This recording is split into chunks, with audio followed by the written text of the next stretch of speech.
Հայաստանի Հանրապետության մեծարգո վարչապետ, հարգելի գործընկերներ, սիրելի համաքաղաքացիներ, քննարկում ենք Հայաստանի Հանրապետության կառավարության ծրագրի 2025 թվականի կատարման ընթացքի վերաբերյալ զեկույցը եւ այն բնութագրել այլ կերպ, քան իսկապես տպավորիչ, դժվար է։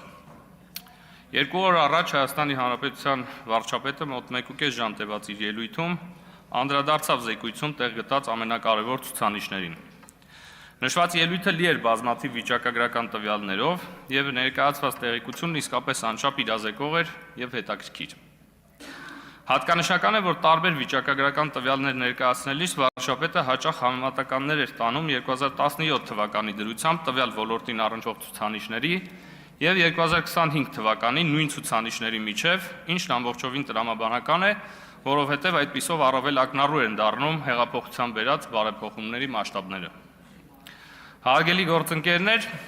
հաշվի առնելով, որ սույն զեկույցը քննարկվում է համապետական խորհրդարանական ընտրություններից ընդամենը 51 օր առաջ,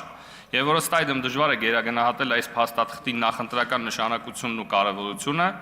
ձեր թույլտվությամբ ես կմեջբերեմ գրեթե նույն վիճակագրական ցուցանիշները, ինչ մենք լսեցինք 2 օր առաջ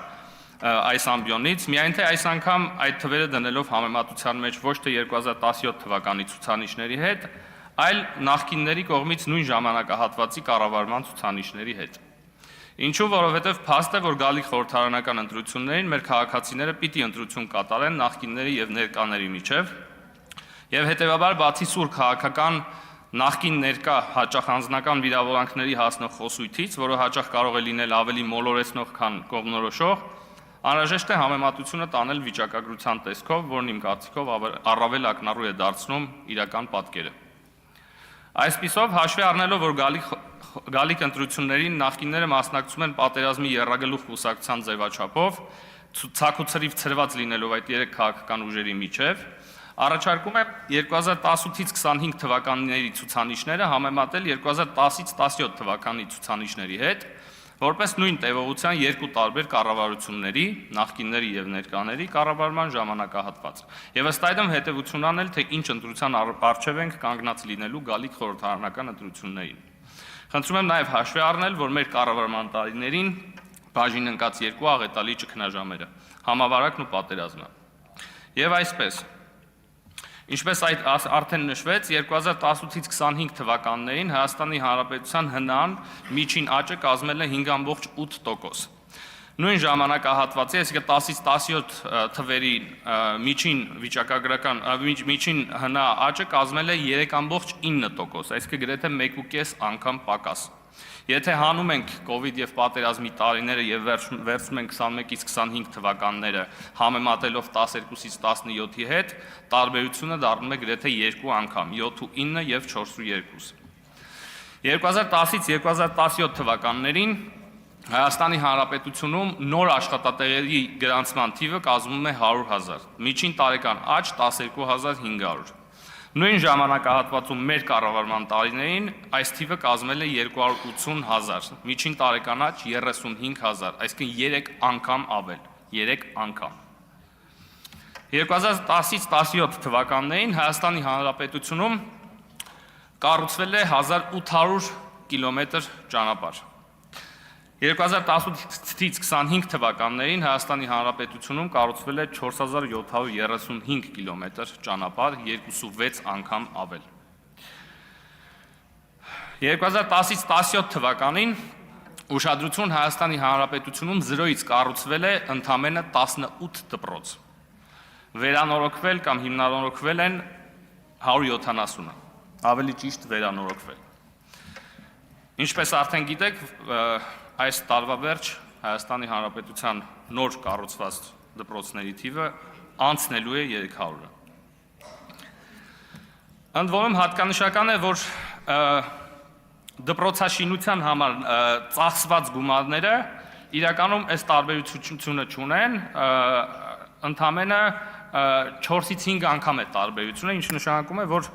առնվազն 20-25%-ի չափով այս ֆինանսավորումը հատկացվել է պետական բյուջեից, բայց դրանց արդյունքները մենք չենք տեսել։ Գիտության ոլորտին 2010-ից 17 թվականներին դինամիկան ունեցել է հետևյալ տեսքը։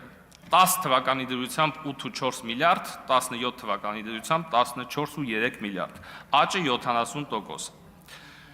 Մեր իշխանավարման տարիներին 14.3 միլիարդից 40.2 միլիարդ, աճը 180%։ Միջին տարեկան աճը 3.3 միլիարդ համեմատ նախկինների 0.73 միլիարդ, 4.5 անգամ ավել։ 2010-ից 17 թվականներին առողջապահության բյուջեն 53 միլիարդից դարել է 85 միլիարդ, աճը 60%։ 18-ից 25 թվականներին առողջապահության բյուջեն 81.3 միլիարդից դարել է 206 միլիարդ, աճը 154%։ Միջին տարեկան աճը համեմատության կարգով 4 միլիարդ եւ 16 միլիարդ, 4 անգամ ավել։ 2010-ից 17 թվականներին նվազագույն կենսաթոշակը 13200-ից դարել է 16000, ընդհանուր 21% աճ կամ միջին տարեկան աճ 350 դրամ։ Համեմատության կարգով 18-ից 25 թվականներին նվազագույն կենսաթոշակը 16000-ից դարել է 46000 կամ 3 անգամ, այսինքն 187% կամ 3 անգամ կամ միջին տարեկան աճի 3750 դրամ, 10 եւ ավել անգամ ավել։ 2010-ից 17 թվականներին միջին իրական աշխատավարձը բարձրացել է 15%-ով։ 17-ից 25 թվականներին միջին իրական աշխատավարձը բարձրացել է 50%-ով, 3 եւ ավել անգամ։ Եվ վերջապես վերջերս պաշտպանության նախարարը մի թիվ հնչեցրեց, որը ես կարծում եմ բավարար ուշադրության չանդրադարձավ, հարգելի գործընկերներ եւ սիրելի հայրենակիցներ, պարզվում է, որ 2021-ից 25 թվականներին ռազմական տեխնիկայի եւ սպառազինության ծախսերը 5.4 անգամ ավել են եղել, քան 98-ից 18 թվականների սպառազինության եւ ռազմական տեխնիկայի ձեռքբերման ծախսերը։ Այսինքն 20 տարվա հետ համեմատական է։ Սա նշանակում է, որ միջին տարեկան բյուջեն ավել է այս պայդրությամբ 22 անգամ։ Սա իհարկե նոմինալ արտահայտմամբ, իրական արտահայտմամբ կլինի 12 անգամ, ինչը պակաս տպավորիչ չէ։ Սիրելի հայրենակիցներ, պիտի նշեմ, որ զարգացած եւ զարգացող ժողովրդավարություններում վերը նշված ոլորտներում նույնիսկ 10-ից 20% առավելությունը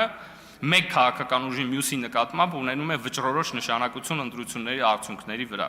Իսկ այստեղ, ինչպես նկատեցիք, խոսքը գնում է 2, 3, 5, նույնիսկ 10 անգամ ցուցանիշային առավելությունների մասին։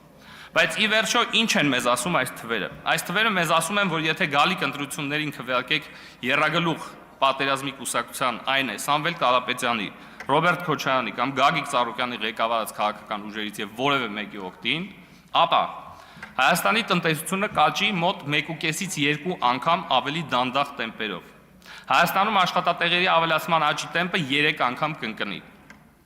Դուք կունենաք 3 անգամ պակաս վերանորոգված եւ հիմնանորոգված ճանապարհներ, սա էլ այն պարագայում, եթե ընդունենք, որ նախկինում ճանապարհաշինության համար հատկացված բյուջեն 100%-ով ծառայել է իր նպատակին, ինչն ակնհայտորեն չի համապատասխանում իրականությանը, եւ հետեւաբար այդ թիվը հավանաբար 3 չէ, այլ պայմանականորեն 10։ Դուք կունենաք 17 անգամ պակաս նորակառույց դպրոցներ, 17 անգամ։ Դուք կունենաք 5 անգամ պակաս ֆինանսավորվող գիտություն, դուք կլինեք 4 անգամ պակաս առողջ կամ 4 անգամ ավելի խոցելի առողջական ռիսկերի առաջ։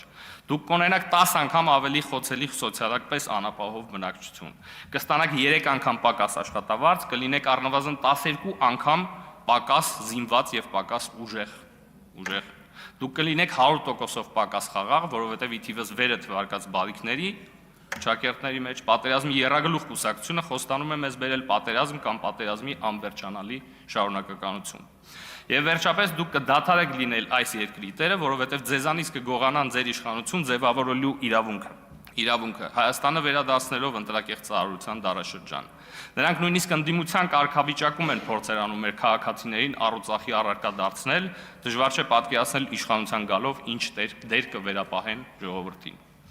Հարգելի գործընկերներ, ընդդիմությունը գիտակցում է, որ մեր ժողովուրդը ռացիոնալ է եւ ունենալով նկարագրված երկընտրանքը միանշանակորեն կայացնելու է ռացիոնալ որոշում։ Եվ հենց սրանով է պայմանավորված գնալով ահագնացող հիբրիդային հարձակումների տեմպը, տարբեր մանիպուլատիվ եւ ստահոդ տեղեկությունների տարածման տեսքով, որոնց նպատակն է ժողովրդի մեջ վախեր սերմանելով նրան դրդել իռացիոնալ որոշումների։